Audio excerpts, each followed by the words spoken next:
Lately, I've been finding myself at this crossroad of wanting a life of riches and luxury and opulence and fame,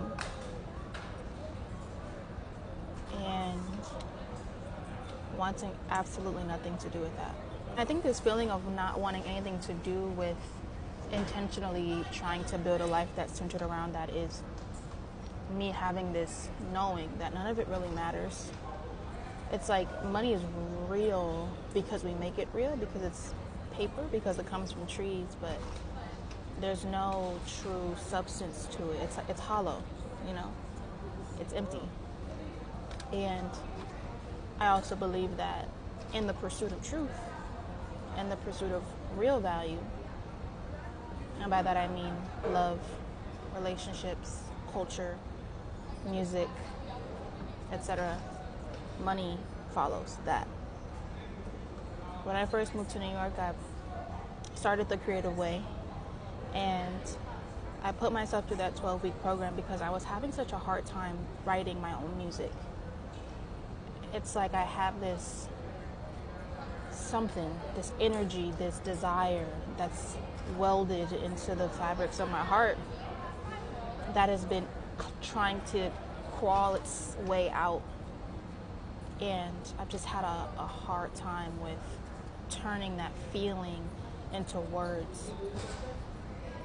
When I can do a pretty good job of turning that feeling into a sound.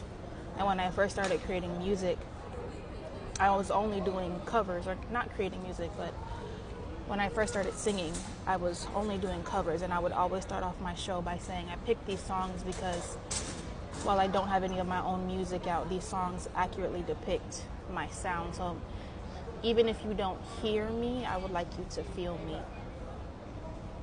And I realized that clawing, that inner desire is truly coming from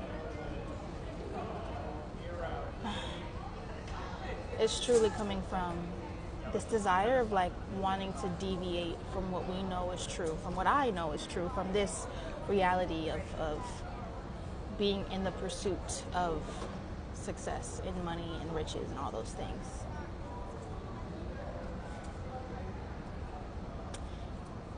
And one of the opposing thoughts that I always have when I ask myself why I keep going back to this system of trying to build businesses and a career that opens up a channel of a large sum of money is because I'd have to let go of a dream that I've been building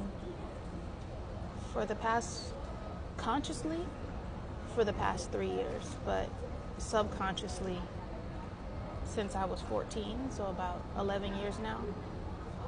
The thought of, what if I stopped trying to get rich? What if I stopped being in the pursuit of money and success? Scares me because everything that I know, everything that I've been taught, everything that I've desired on my Pinterest boards would become null and void. But lately, I've been feeling like one of the reasons I intuitively moved to New York at the time of my life that I did was because this city allows you to lean closer to insanity, and it's more acceptable. Even on social media right now, like one thing I realized about some of the most popular creators, or like creators who blow up, at least on my For You page, are the people who look like they're going through a manic episode. And it's weird, and it's strange, and it's erotic in a sense.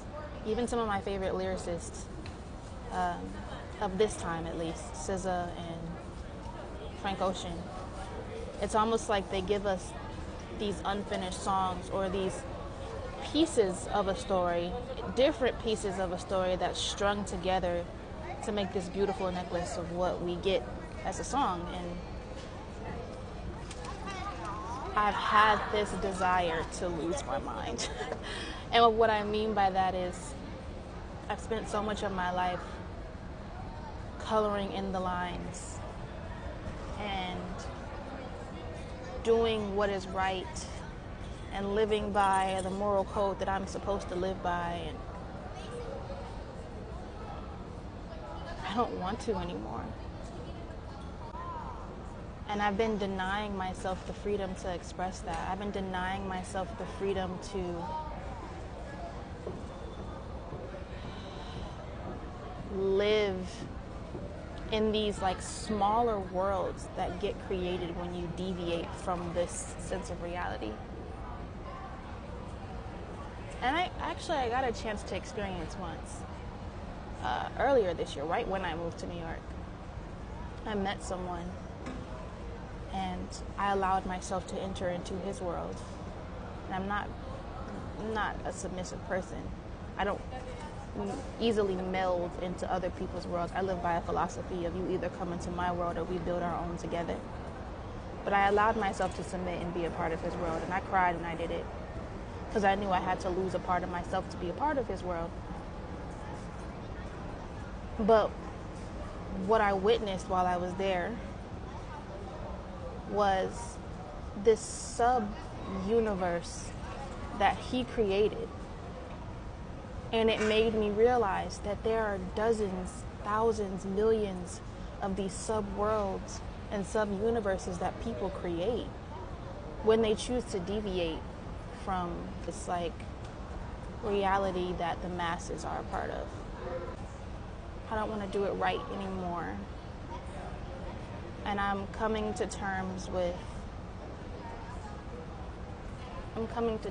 accepting that maybe the life that I thought I wanted, or maybe the life that I have been planning to build, was based on rules that weren't mine and were based on philosophies that I didn't come up with, but were fed to me.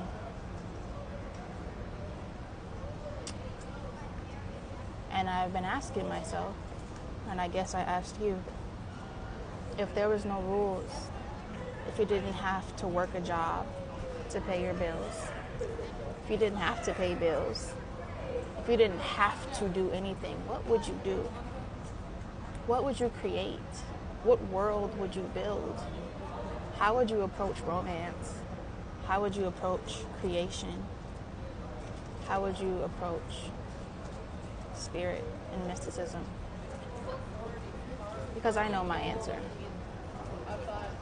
And I feel like maybe I haven't tied everything up into a bow and made a plan for how I'm going to make this step or leap. But I've gotten closer to reconciling that. That's just my thoughts.